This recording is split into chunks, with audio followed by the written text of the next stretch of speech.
edutainment for us. Our last video of the day, I think it'll take less than 20 minutes because it's just a way to cover up for yesterday. We didn't make any video. I was extremely tired, and after a busy day, I wouldn't do anything. So I've had to compensate today. I've done 3 videos now to the last 4th one. And then I'll go to Life Saga tomorrow and compensate for the lost time. Actually, I'll make sure that I compensate for all the days that I never did a video, because this, I realize, it's an engagement I should just commit to every day.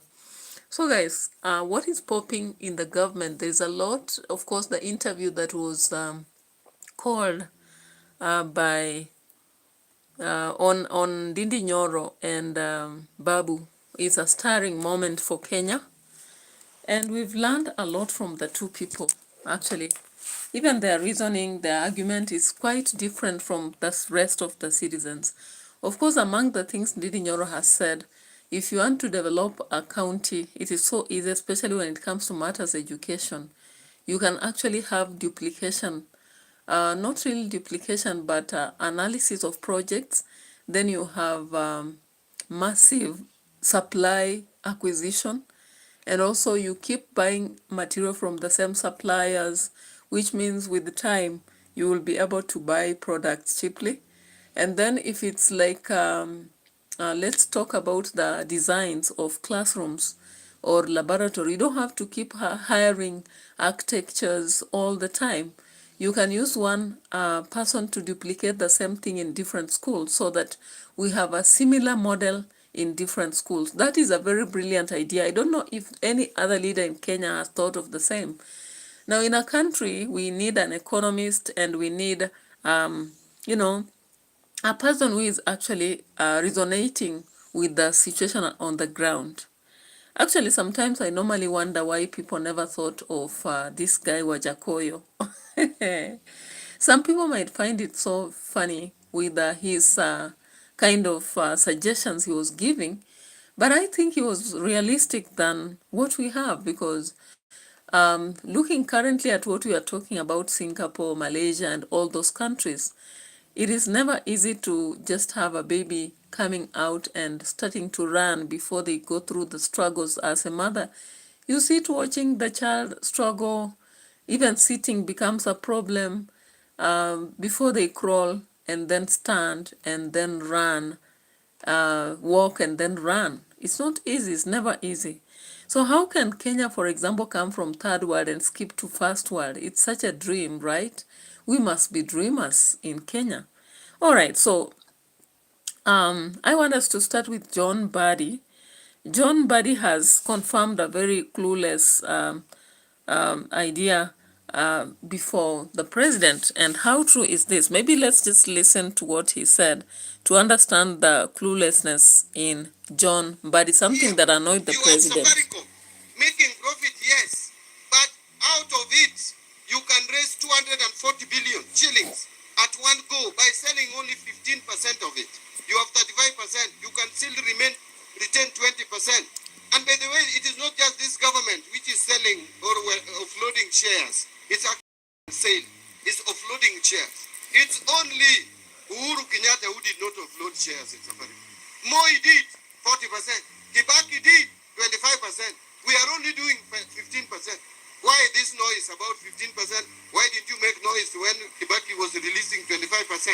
Or is it because of ethnicity? What is the justification? 240 billion. How much dividend are we getting out of 15 billion today? Out of 15 billion today, we would be getting about 6 billion shillings. Divide 240 by 6. 40 years. It will take us 40 years to get, if we retain the 15% and get dividends. That dividend, if we get the 240, that 240, we will take 40 years. So you want to refuse money today because you want to earn the same money for 40 years. Will you be alive? You have not the time value of money, because 240 billion today is not 240 over the years up to 40. So long as where you put that money makes sense. And that is why we are saying that yes, we have some infrastructure projects which can be commercially viable. Roads we can turn, dams which we can use for irrigation, commercial irrigation. We have energy in this country. The reason why we have blackouts all over the place. Kenya is generating only 3,000 megawatts per year. But our economy should generate no less than 10,000 megawatts. Where are we going to get money to generate more power?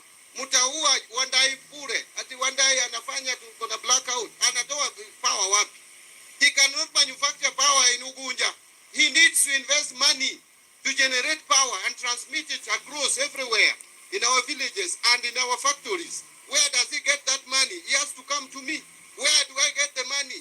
If I cannot offload these shares, what do? I will go to IMF, World Bank, to China to borrow loans expensively. You and your grandchildren. If I cannot go for loan, I will come for as your if money. you are not part I of will the come for your citizens. salary. My I will come goodness. for ile pesa unatengeneza ukiuza mboga. But if I can't come for it, allow me to offload some shares. And what we are saying, we are offloading these shares. We get 240 billion and put it in an infrastructure fund. That infrastructure fund is going to crowd in private sector. So what am I saying? Let me just explain it in a minute. If, for example, a road has been costed. Now, let me not give the example of a road. Let me give the example of JKIA. We have the worst airport in the region today. And we are the biggest economy in this region. Number 6 in Africa. The only economies which are bigger than Kenya in Africa is South Africa, Nigeria, Algeria, Egypt, and Morocco. All in, apart from South Africa and Nigeria, North Africa. Kenya is the only economy standing in this region. We have bypassed Ethiopia. Yet we have, what if I was speaking in Kijalu, I would say Kundudo as airport, leaking. You arrive in Jomo Kenyatta and it is leaking. It's a shame. And it is costing around 260 billion shillings. If, for example, we make 20%, we take from this fund, 20% of that cost, which will be about 50 billion, and invest, and we cost it, and we say this airport will pay itself, because people who are coming in pay money at the airport. Those who are bringing goods pay money. The air ticketing, everybody, the airlines, they pay money. They will pay back. We take 50 billion, we look for people with money, institutional investors. Bila kuenda kwa ndani, tutaenda kwa institutional investors who have money, both external and internal. And we partner. What in Kiingereza tunasema blended capital. And do that airport in 1 or 2 years. Crowding in investment in this country.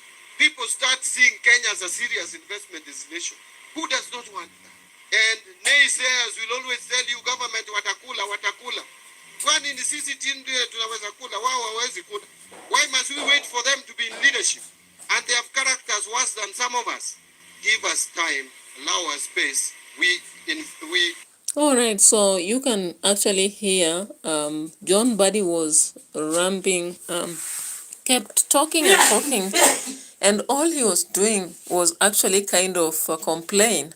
As a leader, and especially in charge of treasury, it was very outlandish of him to give such statements about Safaricom. And looking at Safaricom as an investment that has been appraised for so many years and has made a lot of millions and billions, I wonder why he had to say what he said, that they can only make that money after 40 years. I don't just understand, because if these are the statistics we are being given, I wonder what else we have not been told about our own organizations. Now, John Buddy came out pouring a lot of anger over not just Safaricom, but the airport. He said it's leaking, it's not worth to attract any investors. He also talked about other things, and I was like, what the hell are you talking about? And when he was talking about borrowing loans, I was wondering, because loans have been borrowed every minute, every second, every millisecond, and every microsecond. So I was just like, are you serious about what you're saying? Anyway, that is how clueless sometimes our leaders are. And no wonder you are seeing some of them are actually protecting the broad-based government. So, what do we look after as voters? Of course, away from that, it has been clearly shown that while Rwanda, Uganda, and Tanzania's economy are growing up, our own economy is crashing. However, recently, it was surprising for our nation to actually have a president defending the economy and saying it's improving. How so? Maybe citizens can share on this. If you're on the platform, you can drop a comment to show whether the economy is improving for you or dropping, and why do you think so? So away from that, Murkomen also had a moment of embarrassment in clobbering an innocent youth. And I want us to look just at that. So we saw a police who just clobbered an innocent Kalenjin youth, and Murkomen was just actually had some questions to answer. Let's watch this. Look at that. I want you to look at that very carefully. What do you see?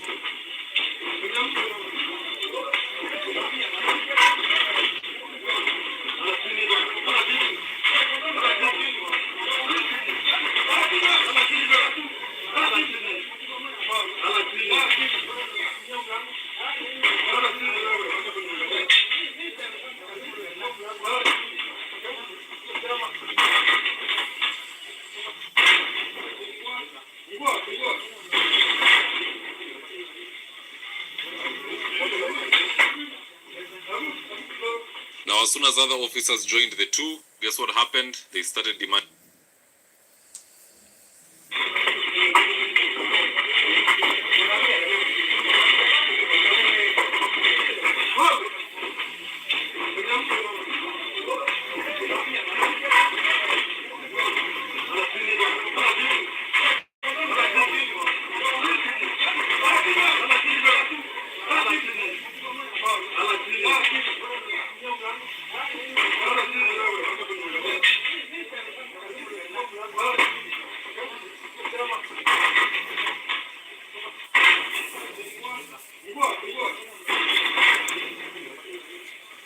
Notice how those two useless cowards had to wait for the entire squad to arrive ndio waanze kupiga watu. Shame on them kabisa. Now let me show.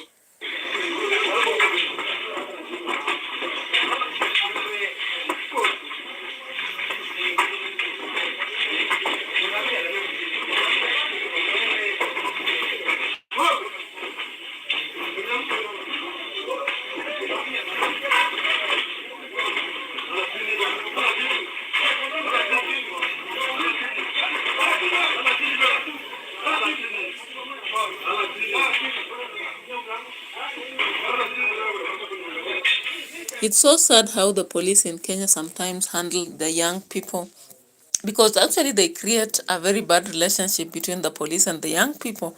If the security of this country has to be safe, the young people should not fear the police. But when there is this violence that is perpetrated by the police, at any point they want to collect money or victimize citizens, they go around globbering people carelessly. That becomes a very bad, nasty situation. And of course, that is a colonial mindset, an oppressive way that most of them think that once they hold the gun, they can only oppress and show their power through beating around people and asking them nasty questions, wanting to frustrate them and physically assaulting them. There is need for interdiction on this kind of people, and also physical assault is not allowed. Why are they culturalized into actually using this sort of thing? I don't understand. But anyway, that is most times that is what happens in Kenya. And some of them would say that it's AI, but the reality is that that was a video taken from a particular place in Kenya, and that is unfortunate. So of course, I promised not to take more than 20 minutes. I'm already ending up my video to just get on to another situation. But before I end it, of course, I was supposed to bring something on just one moment. This is the quickest way to go. Something about the crashing economy. Let's share this as we end our process. The most effective president the country has produced, the hardest working head of state on the continent. If you look at what the president has done in 2 years, 2 years is not comparable with his predecessors in their 2 years in office. The branding is restless. The numbers, however, refuse to cooperate. fresh economic data and regional benchmarks paint an unforgiving picture. On measurable results, this administration is not setting the pace. It is falling behind. But if you judge Kenya, the region, Uganda is growing faster than us. It will grow between 6 and 6.5%. Kenya's neighbors are recording faster growth, firmer momentum, and clearer progress, even as Nairobi continues to claim everything is on track. Kwa miaka 2.5, Ruto amefanya kazi nyingi kushinda miaka 10 ya uhuru. I was the leader of majority. But as any veteran of the Nairobi streets will tell you, you can't eat a press release.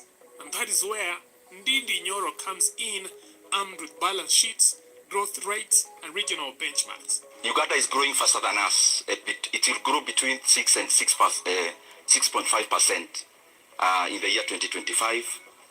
Tanzania is growing faster than us. Rwanda, can you believe this, Jeff? Go on. Rwanda in the year 2025 Q3, quarter 3, they grew by double digit, over 10%. What? And the overall growth of Rwanda will be 7 to probably 9%, as the figures are being corroborated by the various agencies. NDINDI's economic snapshot doesn't just bruise the ego, it lands hard. For years, Kenya wore the big brother badge of East Africa, first in line, loudest in the room, and leading from the front. Today, that image has cracked. We are starting to look like the sibling who stayed back to figure things out, while the rest graduated, got jobs, and moved on. Kenya has potential to become even number 4 largest economy in Africa in the short term. The bigger challenge, as I said, is leadership, prioritization of how we grade our priorities. Which one comes after what? And I tend to believe that we need to go a bit low in terms of spending too much resources. Resources in terms of money, resources in terms of human power for the people who are employed by the Kenyan people. We go lower in managing politics and we go all out in managing the economy. To make the abstract world of GDP digestible, we translate Kenya's economic performance into the one language every Kenyan understands. Let us use the Kenya National Examination Council grading system. By comparing the first 3 years of the last 3 administrations, the hustler narrative takes a hit that no PR team can spin. Let me also give some figures in terms of Kenya, comparative to Kenya of the past. And let me compare the 3 regimes that has been there. When President Mwai Kibaki took over in 2003, our GDP in dollar terms was around $19 billion. But in his first 3 years, let me compare 3 years because we are in our third year, it is now in the third year. The economy went up to $26 billion, which was a 36% increment in 3 years. When President Uhuru took over in the year 2013, the economy grew from $61 billion to around 64. That was around 21% growth in 3 years. When we took over, the GDP of Kenya was around $114 billion. The projection up to end of 2025, it will be $131 billion. That is 14.9%. Now, to bring it home in terms of, we use NEC exams. You can times by 2 for us to have the mental comparison in terms of NEC. It means President Kibaki's 3 years, if you times by 2, is 72%. You'll tell me what NEC says about 72%, what grade it is. 21% of President Uhuru is around 42%. If you times by 2, if you times 14.9% by 2, it is apparently 29%. You'll tell me what grade that is in terms of... It's an F. Is that what? It's an F. Is that what, Jeff? Please. I said it's an F. So what I'm trying to say, we all want Kenya to progress, and that is why we keep on giving alternative voices. But for Kenya to progress, we have to start on the basis of reality and truth. So that when we tell Kenyans we are going this direction, and the economy is growing, I don't need to buy a tarubeta. Even whispers will speak loud. That is why I'm disappointed. Okay, Babu. The tragedy of this economic plague isn't just the failing grade, it's the refusal to look at the blackboard. While the neighbors are renovating their houses and expanding their yards, the current administration remains convinced that the house is on fire only in the minds of the critics. And sometimes the criticism that is leveled against the President William Ruto is extremely unfair, being caricatured and insulted. And especially if you look at what the president has done in 2 years. 2 years is not comparable with his predecessors in their 2 years in office. So, of course, look, is Murkomen speaking from emotional aspect, or does he have figures? Because actually when you listen to NDINDI, NYORO and BABU, they have sense. The household, you know, is the economic agent. The farm, you sum that, it becomes the economy. So productivity per person is very important. Now, what education does is to add value to human capital. I hope you get that. You see the way you pick mangoes, you take to an industry, to add value, it becomes juice. To add value to a healthcare deals with servicing.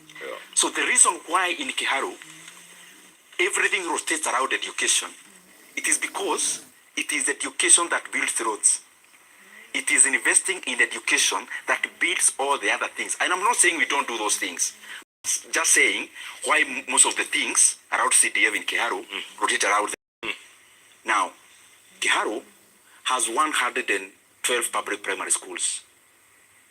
It is the largest, it's the top 2 largest rural constituency from our region. So it's a very large constituency. Because our 2 neighbors combined, Madhya and Kagema, you know those places, Kiharu is still larger. But I'm saying that in good faith, just for comparison purpose. So out of all, and I'm coming now to answer your question, but I have to paint a picture so that we see what is doable in Kenya. Of all the 112 public primary schools, all of them are well done. We built classrooms where we needed to build, renovated the old structures, and all pupils in Kiharu, they step on tiles. I know for you, Jeff, tiles is not a big deal. Yeah, I was saying, okay, so what's the big deal? Yeah, I know. But I'm sure most of the people are relating. Yes. The kind of rural schools that we have. We have 65-day secondary schools. We have done a lot in them, built laboratories, etc., etc., etc. Where's the money coming from? Now, I'm coming there. We now run Kiharu Masomo Bora, which we launched yesterday, where learners, not few, we have 12,000 day scholars in Kiharu across the 65-day secondary schools. The only school fees they pay is 500 shillings. And they eat in school from Monday to Saturday, every one of them. And last Friday of the month, they eat chapati. No. And then we buy revision books for them. Like now we have done 10 million. In the previous years, we have done 20 cumulative. We have put in a kitty of 50 million for laboratories and other critical infrastructure to deepen knowledge. Because there is expansion of infrastructure, but there is also deepening of knowledge. Deepening of knowledge, you will need laboratories, libraries, and such. How do we do it and where do we get the money? Jeff, there is no enough money anywhere, but there is also no small money. It depends with what you do with it. When I was elected in my first term, we decided that if we continue doing the norm, we'll do nothing in terms of what is visible, given the expansiveness of Kiharu. So, what did we do? We took all the data of Kiharu infrastructure that is needed, and we decided we are going to be data-driven. Number 2 is standardized. What do I mean? And I'm just talking fast to break down. If you go to any classroom in Kiharu, it is almost identical.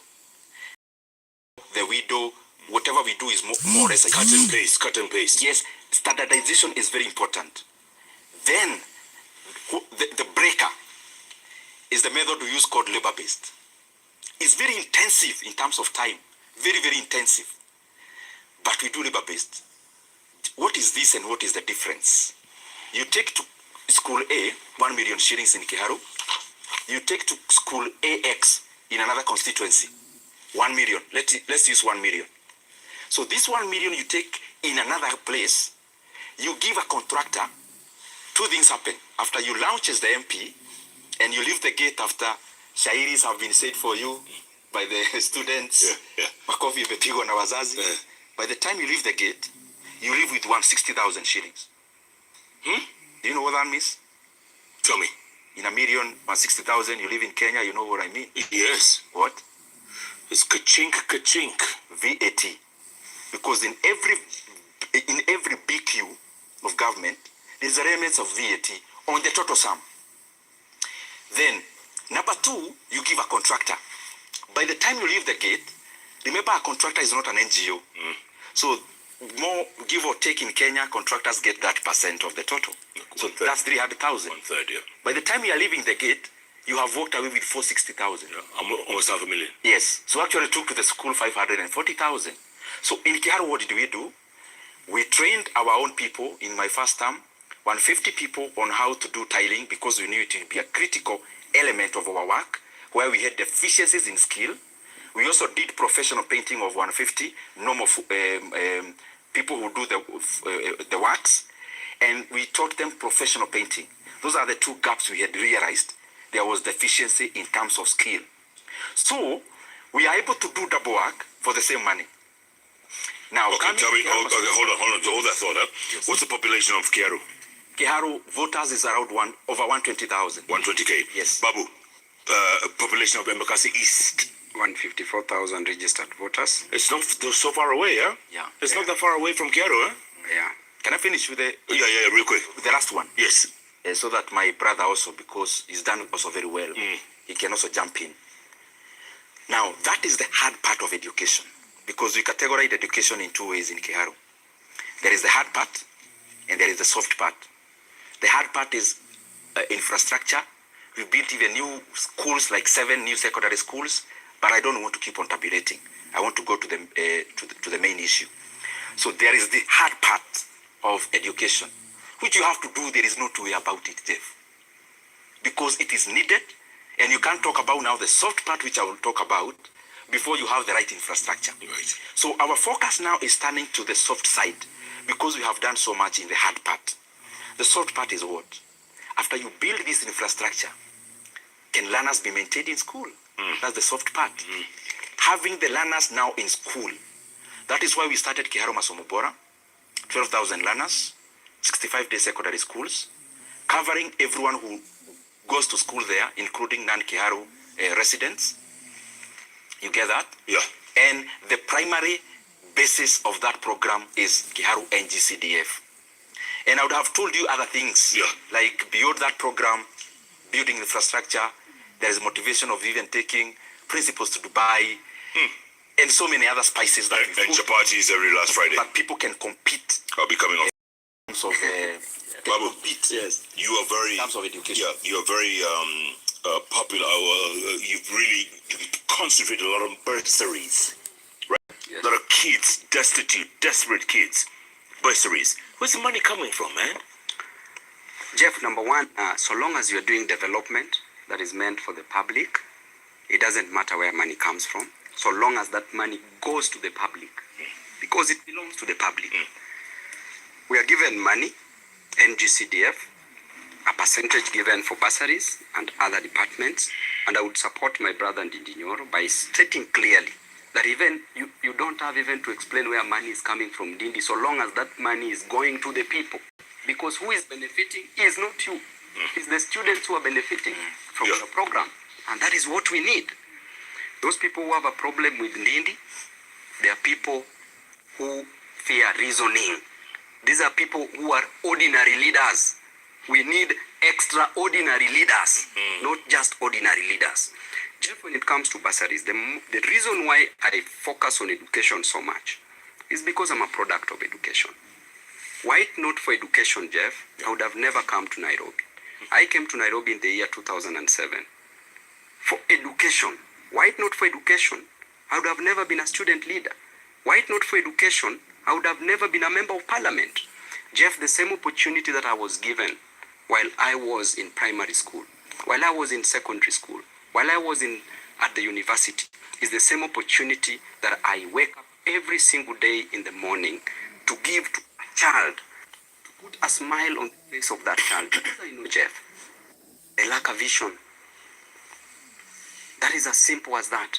They are on a mission, but they lack a vision. A mission to destroy the lives of those who elected them. But we have a vision to transform this nation into a better place. Jeff, me and you, we individuals, life is temporal. Tomorrow we will not be here. The greatest legacy that I want to leave behind is a legacy that I will be told that you took my child to school. That a person one day in life will tell me, Babu, because of you, I'm a doctor. Because of you, I'm a teacher.